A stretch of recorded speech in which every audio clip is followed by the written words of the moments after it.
BookTube. My name is Sarah and welcome to my channel. Today I'm coming to you with my weekly reads for February the 17th, 2017.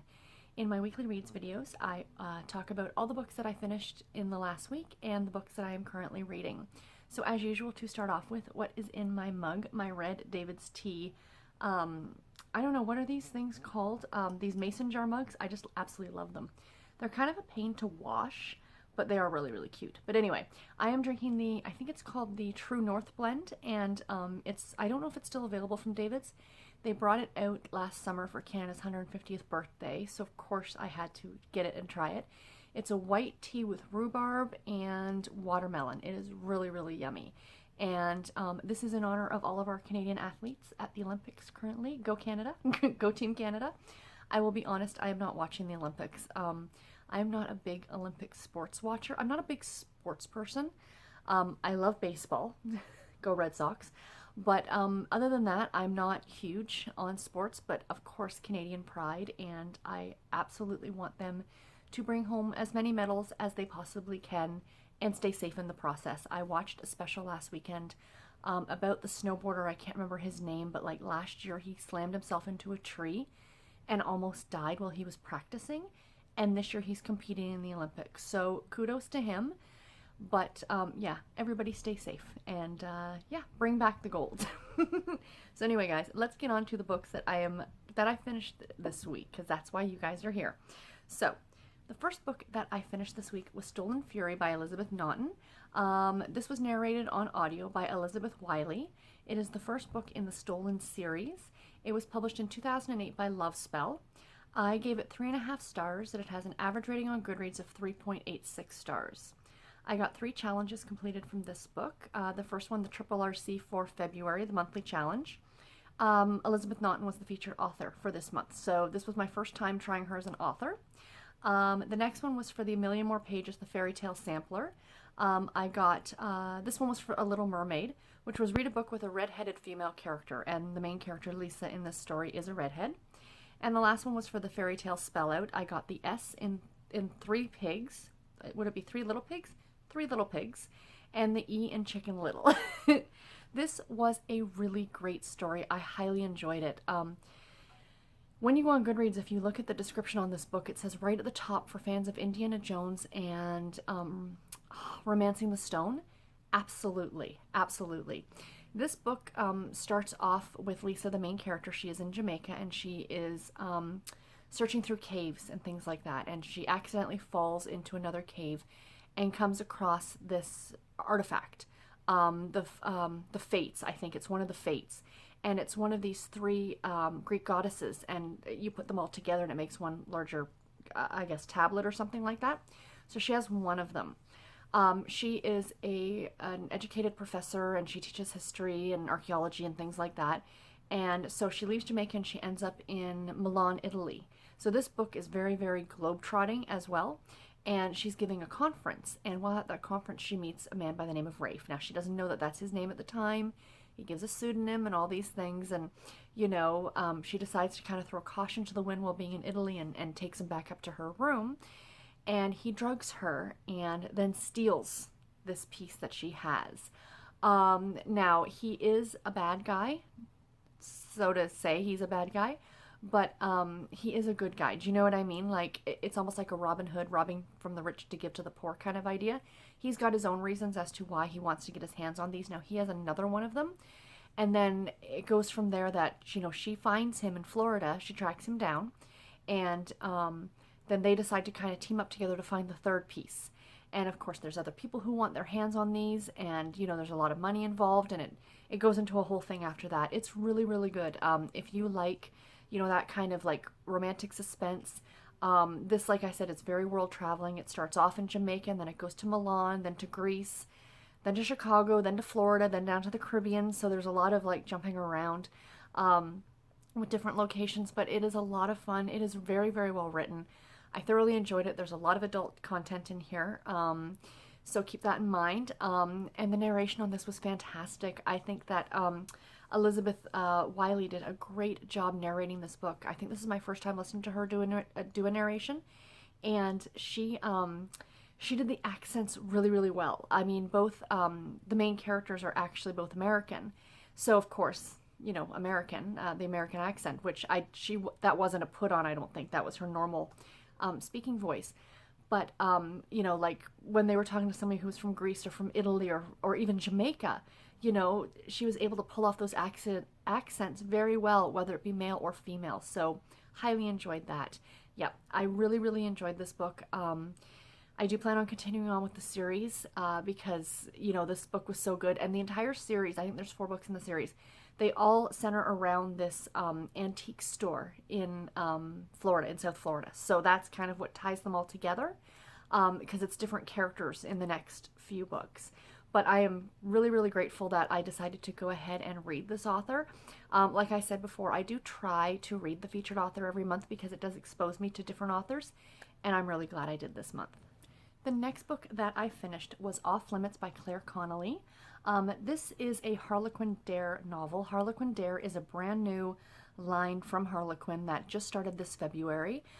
This is the second book that they published. There's 4 books that are going to be coming out every month, and they're exclusive to ebook, which I didn't realize. This was published, like I said, in 2018 by Harlequin Enterprises. I gave it 3.5 stars. And it has an average rating of 3.09 stars on Goodreads. I got 3 challenges completed out of this one. The What to Read in 2018 for Task 13, which was to sort your TBR by 50 books per page, and then sort it by number of pages, and go shortest to longest, and pick a book on that first page, so a shorter book. This book came in at 182 pages, so it fit the challenge. The next one for the Fairy Tale Sampler was for Thumbelina, which was read a small book, which was 125 to 200 pages. So again, this one fit the criteria. And then last but not least for the Fairy Tale Spellout, I got the O in Goldilocks. I almost said 0. I got the O in Goldilocks and the C in Cinderella. I like this book. Did I absolutely love it? No. Did I enjoy it? Absolutely. This line, this Harlequin Dare line, they are stating as being their spiciest books to date, and I will agree to that.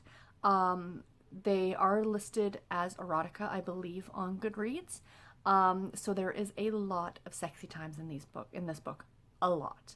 I mean, the opening scene is he's laying in bed naked, and, you know, she's there to tell him about a meeting he's got to attend. The background of this story is that he is he's like a billionaire business guy. You really don't find out exactly what business it is he is in, at least not to my knowledge. But they have offices all over the world, and it's something to do with computers, I think. She is his assistant.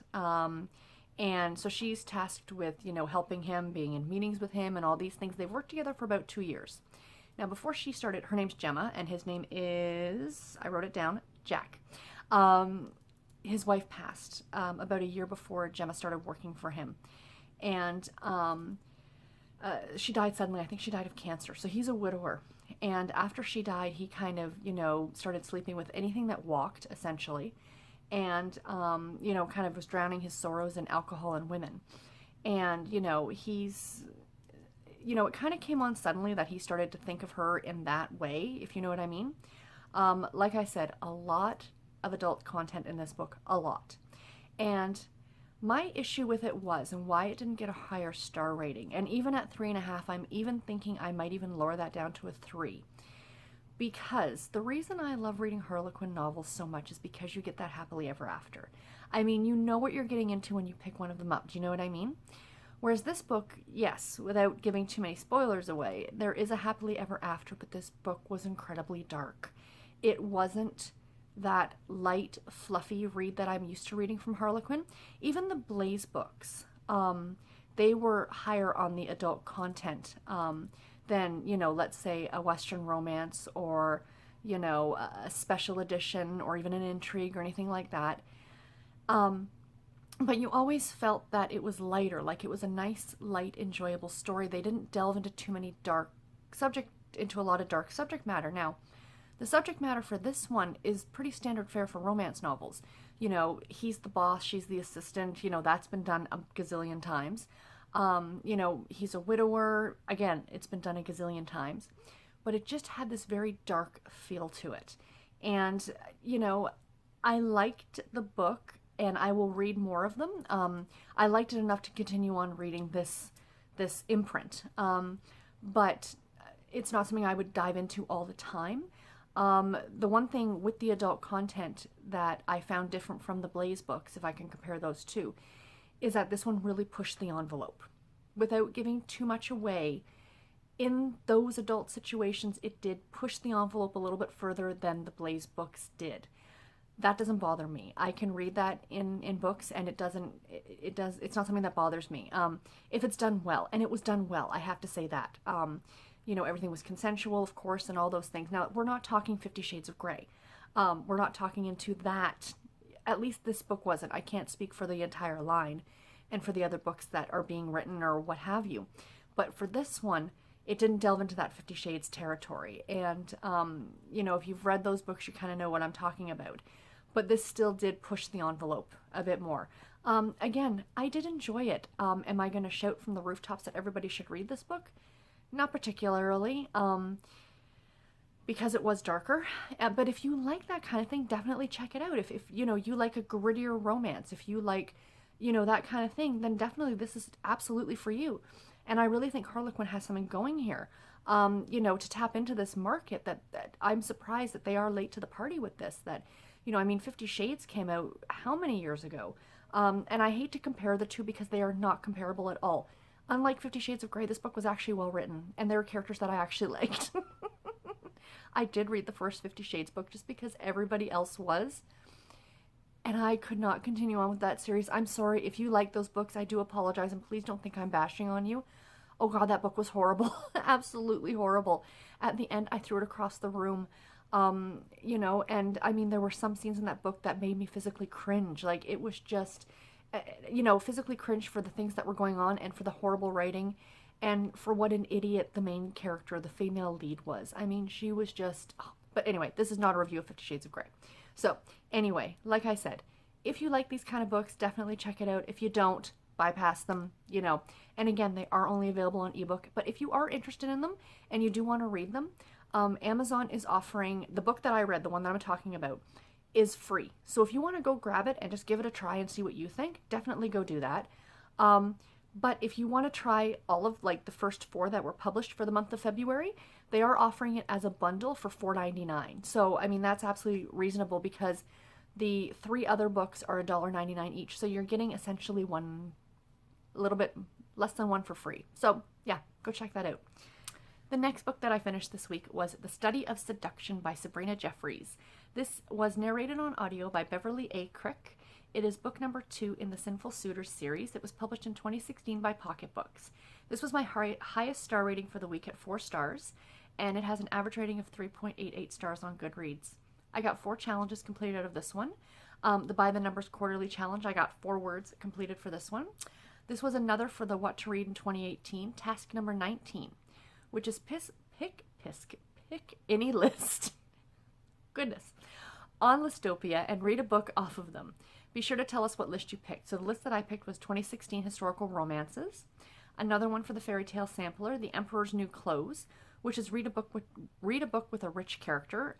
The main male lead, Edwin, is very wealthy, and I believe that she is too. Clarissa is as well. And then for the fairy tale spell out, I got the S in Snow White and another S in Snow Queen. This book was highly, highly enjoyable. Years ago, I used to never touch historical romance. I think because in my mind it was always the bodice rippers with Fabio on the cover and that extremely cheesy, do you know what I'm talking about? But the ones that I'm reading, I am loving almost every single one that I'm reading, no matter the author, and I'm so thrilled that I'm really getting into these now. This is the story I said of Edwin and Clarissa, and like I said, it's the second book in a series, but they're totally different characters than you meet in the first book. So Edwin is, I can't remember her name from the first book. Annabelle? I think her name is Annabelle from the first book. If not, I'll put it right here. It's his sister, or Annabelle's his sister, and she was the main female lead in the first book. So that's how they kind of tie together. And the whole series that ties together is pretty much they have a gentleman's club. And they are all in it to try and keep their sisters and cousins and stuff like that away from scoundrels, essentially. So the story starts off that Clarissa's brother Niles has been exiled from England. He can't return to England because he was involved in a duel and he killed the other person. And if he comes back to England, he's going to be hung. He's going to be tried and hung for murder. So he's in exile right now. And, she's about to go out for another season, in London society, and she needs a chaperone, a male chaperone. So her cousin is leaving the continent to go see Niles, so he enlists his best friend, Edwin, to look after her. Well, there's this man, he is a diplomat from France, and he has been hounding her, and, to the point where it's getting to be stalkerish.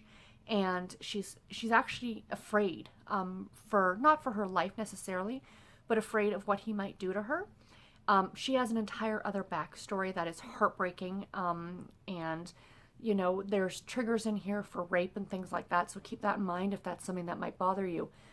Excuse me. You kind of know at the beginning when she starts discussing what it is that she's afraid of, you kind of figure out what it is, but when she reveals it, it's sad and it's hard to read. Excuse me. So anyway, this man is kind of like following her. So Edwin decides to lie and tell him that they are betrothed to each other, him and Clarissa. Well, then this guy, I can't remember his name, he lets it slip to Clarissa's mother. Well, now she thinks there's a big wedding going on. So the two of them actually do decide to get married, just to keep it, why not? I can protect you. I need he needs a wife to help him run his estate and things like that. She needs a protector, so it's a marriage of convenience, if you will. And then, the book continues from there, with this man coming back to do things, and secrets are revealed and things like that. It was really, really interesting, very entertaining. It was, there was some, of course, as usual, adult content in here, but, very tasteful, very well done. The narration on this book by Beverly A. Crick was fantastic. She narrated the first book as well, and I highly enjoy her narration. She does the accents, she's British by, that's her, I guess, her normal accent, if you will. She's British, but she does a great French accent as well, for him. And, she does a great male to female. And, there's some great parts in this. Like, you can really tell the difference between just a narrator and, like a voice actor. And she really is a voice actor because, there was one scene where Clarissa is eating something and she's talking. And you can it sounded like the narrator was eating and talking at the same time. Like, not, Clarissa said with a mouthful of food. You could hear her garbling whatever it was that she was trying to say while eating an apple or something like that. Like, really, really good. Like I said, a voice actor as opposed to a narrator. Just a straight narrator. So yeah, I really, really enjoyed this. And if you like historical romance and, definitely if you haven't tried Sabrina Jeffries, give her a shot. These are the only, this book and the first book in the series are the only two I've read. But she is now going to be, I think she's becoming an auto-buy author for me, and I will definitely be looking for more from her. And I will absolutely be continuing on with this series. And the next book that I read this week was Law and Disorder by Heather Graham. This is a Harlequin intrigue novel. It is number 1689 in that imprint. It is the first book in the Finnegan Connection series. Now, I was a little confused because if you guys watched my anticipated reads rewind that I put up last week, I pulled Flawless, which is the first book in the New York Confidential series by Heather Graham. And it takes place in the Finnegan's pub. Like, that's kind of like the hub where this series jumps off from. And I got confused when I saw that this was part of the Finnegan Connection, because I thought, are they part and parcel of the same series? But no, they're not. This is actually a spin-off of that series, and you do meet some of the characters. I'm assuming, I haven't read Flawless yet or any of the books in that series, but you meet some of those characters, I guess, because they talk about the pub. This book takes place in Florida, so it doesn't take place in New York, where the New York Connection one obviously does, but I'll get more into that in a few seconds. This book was published in 2017 by Harlequin Enterprises. I give it 3 stars. One of my lower rated Heather Graham books, but I will explain. And Goodreads gives it 3.53 stars. I got 4 challenges completed of this one. Another for the What to Read for 2018. Task number 20, which was favorite authors. Essentially read or reread a book by one of your favorite authors. So this was kind of, a gimme. For the fairy tale sampler, I got Ugly Duckling, which is read a book with a reflection on the cover. There was a reflection of that hut thing on the cover.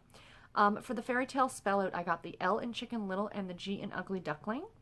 And for the Cinderella team for our week 2 task, I'm actually doing 3 tasks for week 2. So this one was to read a book with a corrupt law enforcement character. So without giving away too many spoilers, yes, that is in here. So this story is a lot shorter than ones I normally read by Heather Graham. Harlequin Intrigue has a certain page count or a word count, if you will. Their books are typically always just over or just around 220 pages. So considering most of her like Crew of Hunter books come in at well over 300 to 350 pages, this is cutting it quite a bit down for her in order to tell a story. And it was a good story. I really enjoyed it. It was about a woman named Dakota who goes by Cody in the book, Kody, and Nick. And, you know, she's working, her family owns this like plantation in South Florida where, you know, they offer guided tours and it's like a historical site and things like that. Well, the story immediately starts off with somebody pulling a gun on her and telling her to get out of the booth because she's like manning the ticket booth. And they go inside, there's hostages, and all the bad guys, this group of bad guys are all named after, you know, like historic criminals like Dillinger and Clyde from Bonnie and Clyde, you know, stuff like that. And they're all wearing masks, so you can't see what they look like. And he is looking for the treasure, that there's supposedly this treasure that 100 years ago, this the man who used to own the plantation, he buried it somewhere in the Florida Everglades, and he thinks Cody knows where it is. Well, she knows a lot about the history, but she doesn't know exactly where it is. Like she said, if she did, she would have gone and unearthed it because it's worth God knows how many millions of dollars. So they essentially, the story goes on, and he takes her, and I don't want to give away too much of the story, but you kind of find out right at the very beginning. Nick has infiltrated this gang, and he's one of them, supposedly. And he's kind of on her side, and, you know, they head into the Everglades together, and then there's an escape, and there's a lot of action in this book, which I really appreciated, which Heather Graham is really, really great at. And, you know, and then, you know, things happen and go from there, but that's the basis. It's essentially a treasure hunt, is what they're on in the Everglades. The one thing that I really loved about this book, and the one thing I really love about Heather Graham, and I try and stress this every time, she's not the best author ever. You know, she is not, you know, she does great characters, she does great action-packed stories. These are great, fun reads, enjoyable reads. But what I love is that when I finished this book, I literally went on Google for like an hour and a half and was looking up pictures and reading articles and kind of giving myself a bit more knowledge of the Florida Everglades, because it was talked about so much and you're given so much information, but I wanted to learn more. And I'm not generalizing, of course, as I say it every time. These are some of my favorite books. I adore Harlequin novels. But it just goes to show you that any book could give you a jumping off point to wanting to learn more about something. It doesn't necessarily have to be like a nonfiction book or some work of literary fiction or something like that. It can be something simple as a fun little treasure hunt mystery romance. You know, and I now, like, I would love, my husband and I are hopefully in the next few years are hoping to go to Florida. I would love to make a day trip to the Everglades and take one of those boat things through there just to see it now that I've read it. And that's why I was looking at so many pictures, because I kind of wanted to picture in my head where they were in the story. Do you know what I mean? And I didn't realize that the Everglades covers such a huge portion of Florida. I had no clue. Highly interesting, and I really, really loved it. The other thing that did kind of bother me about this one, and again, she had a shorter page count to do this on. There was a bit of insta-love in this, but it is what it is. It wasn't that bad, but, you know, it is kind of there. So, yeah. But, you know what? It's a Heather Graham. I still did enjoy it. Is it the one I would recommend if you know what? If you've never read her before and you want to get into her and you're not into the whole paranormal part of it, definitely check this one out. But if you want the more paranormal, definitely, as usual, as I like to recommend every time, check out the Crew of Hunters series. But yeah, I did enjoy this one. And the last book that I finished this week was Blueberry Muffin Murder by Joanna Fluke. This was narrated on audio by Suzanne Torin. It is book number 3 in the Hannah Swenson series. It's a cozy mystery series. It was published in 2001 by Kensington Books, and I got 5 challenges done out of this one. So the first one, this was my TBR jar pick for February. This was also for the Where Are You Reading? I got the state of Minnesota for this one. For the fairy tale sampler, I got Bluebeard, which was read a book with a blue cover. And for the spell out, I got the B in Thumbelina and the F for the Elf Mound. And another one of my tasks for week 2 for the Cinderella team, which was read a book with a title that starts with the letter B. Again, obviously it fits. So like I said, this is the 3rd book in the Hannah Swenson series. This is an adorable cozy mystery series. If you're not familiar with it, Hannah Swenson runs a store in her small town of Lake Eden, Minnesota called the Cookie Jar. And she does all this baking and cookies and things like that. And she happens to find a lot of dead bodies. For such a small town, it has quite a high murder rate. I guess that's the norm for most of these cozy mysteries, but you take it with a grain of salt, you know what I mean? And her mother is just absolutely floored that she keeps finding these dead bodies and that, this is absolutely ruining her reputation. But this one, the premise behind this one is that there's this very famous woman named Connie Mack who's coming to town. Lake Eden is doing like a winter carnival, and this Connie Mack person is an on-air chef, celebrity, household. I almost want to think like a Martha Stewart. That's kind of who I had in my head as they were describing this character. In 2001, 17 years ago, that would have been when Martha Stewart was, quite big before she went to prison. All those things. Well, without giving too much away, but if you read the back of the book, Connie Mack ends up dead in Hannah's kitchen. So of course, she is now on the hunt for the killer. And the story goes from there. This is such a great small town feel to it, obviously, because it does take place in a small town, but you know like all these different characters and you've known them from previous books, and like her sister Andrea, and of course Norm, her on-again, off-again boyfriend, and Mike, her other on-again, off-again boyfriend, who's also the local sheriff. But I have to giggle because she gets into so much, and she kind of prizes herself on being some sort of a sleuth.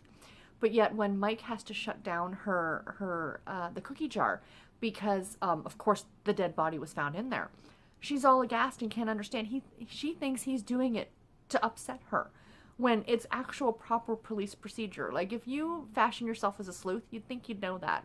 She also says that she watches like a lot of true crime. Again, this is standard procedure in anything. If somebody dies somewhere under mysterious circumstances, they need to investigate and like close down whatever that happens to be. But anyway, I enjoyed this book. I enjoy this series. They are a great, great fluffy read, and that's what they're meant to be. I mean, it's a cozy mystery. It's kind of in the description about the book. The narration I enjoyed. It wasn't my favorite.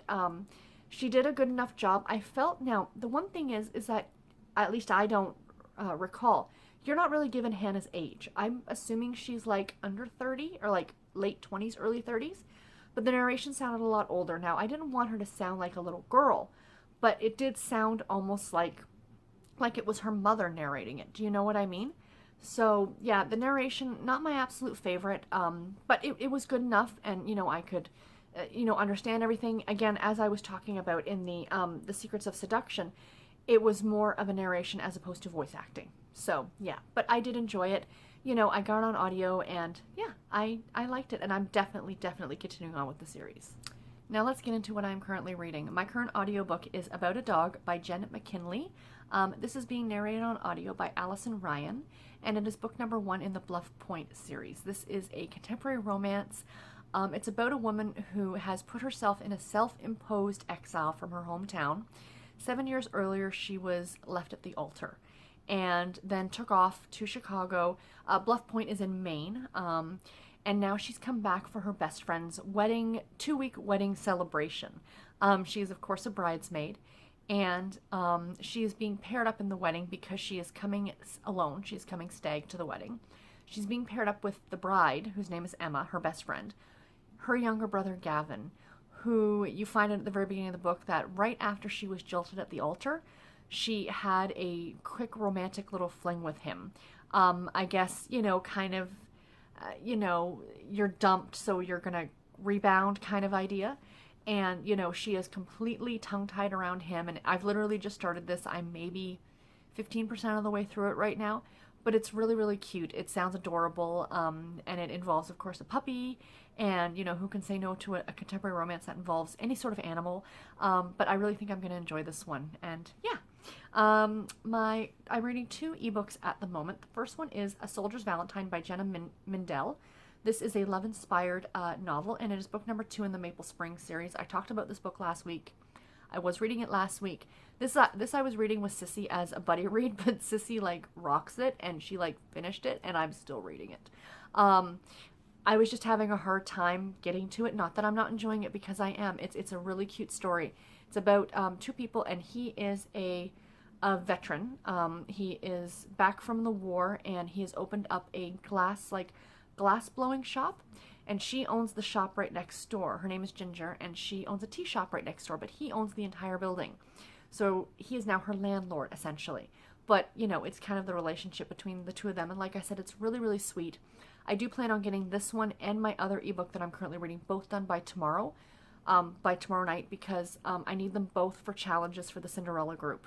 And I did tell them I was going to get them read, and I don't want to let my team down, so I need to get on those and get them read. But the other book, the other one that I'm talking about, is called Marriage Made in Shame by Sophia James. This is a Harlequin historical novel, and it is book number 2 in the Penniless Lord series. This is the story of a man who was involved in an accident. Now, I don't know too much about this just yet. I'm only about 3 chapters into it. And in this accident, I think his betrothed died, and he suffered some sort of injury that has rendered him, what's the polite way to say it? Lack of bedroom activity, shall we say, and I'm not talking sleeping. And she is, and she's 23, the female in the story, and she, because her parents passed away, has never had a proper season, like out in London society, to essentially snag a husband. She has quite a huge, she's got some wealth. She's got quite an inheritance. So she's not in dire straits. He is. I guess that he is almost penniless, hence the title of the series. And she has great wealth, and she has no interest in going out into London society. She has no interest in snagging a husband. She kind of likes the idea of eventually ending up a spinster. She has the money to look after herself and things like that. And I guess the two of them have already met. They met at a ball. But it hasn't gone any further than that just yet. Like I said, I'm only 3 chapters in, but I should have all 3 of these books definitely done by next week. But anyway, before I let you guys go, as usual, I will show you my knitting, what I am working on this weekend, in my adorable, you know, Halloween black cat sparkly bag, because why not? I am starting another pair of socks. I just finished a pair of mittens for my grandmother, for her birthday. Her birthday's on Tuesday. She will be 92 years young. And I think I mentioned before, she still lives at home with my aunt. She cooks, she gardens, she orders my aunt around. When you get to be that age, you can do whatever you want. But anyway, I did finish her a pair of mittens, so now I'm casting on something for me. And I've just last night started, so I've just got the toe started. I know, not terribly interesting, but you guys have to see the yarn. Look at how gorgeous that is. Look at the colors in that, guys. Isn't that stunning? The colorway is called Halloween Town, and it's by a company called Dreams and Fiber. But can you see the sparkle? It does sparkle. Oh, I love it. These socks are going to be absolutely awesome. So yeah, so that's what I plan on working on later today when I am not trying to finish those 2 ebooks that I need to finish. Weekends, it's funny, I watch booktubers. I watch a lot of booktube, and a lot of people, I get so much reading done on the weekend. For me, the weekends are when I get like the least amount of reading done for some reason. I don't know why. Probably because I'm doing other things, but you know, that's why audiobooks are so fantastic. But anyway, guys, this video has been horribly long, I'm sure. Thank you all so much for watching. I do hope you enjoyed it. Videos coming up next week, very exciting. I have another book haul. I also have my Harlequin anticipated reads for March, which is very exciting. There are a lot of great books coming out in March from Harlequin. And I also have an extra special video, not that it's extra special, but it's an extra video, and it's a special video coming on Friday. I typically upload Tuesdays, Thursdays, and Saturdays, but I'm going to be uploading on Fridays, and I will be talking more about that in that video for March Mystery Madness, and it's my March Mystery Madness TBR. So stay tuned for that as well. Anyway, guys, I hope you enjoyed this. Leave me any questions or comments in the description box below, and I will talk to you all in my next video. Take care and happy reading, everybody. Bye.